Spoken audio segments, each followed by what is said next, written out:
गणनायकाय गणदैवताय गणाध्यक्षाय धीमहि गुणशरीराय गुणमण्डिताय गुणेशानाय धीमहि गुणातीताय गुणाधीशाय गुणप्रविष्टाय धीमहि एकदन्ताय वक्रतुण्डाय गौरीतनयाय धीमहि गजेशानाय भालचन्द्राय श्रीगणेशाय धीमहि एकदन्ताय वक्रतुण्डाय गौरीतनयाय धीमहि गजेशानाय भालचन्द्राय श्रीगणेशाय धीमहि गानचतुराय गानप्राणाय गानान्तरात्मने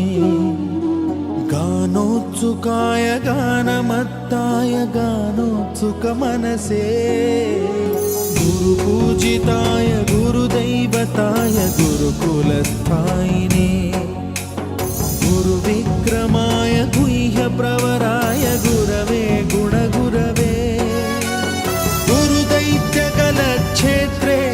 गुरुधर्मसदाराध्याय गुरुपुत्रपरित्रात्रे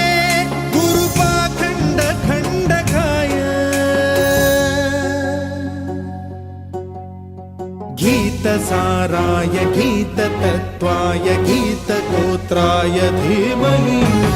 गूढगुल्फाय गन्धमत्ताय गोजयप्रदाय धीमहि गुणातीताय गुणाधीशाय गुणप्रविष्टाय धीमहि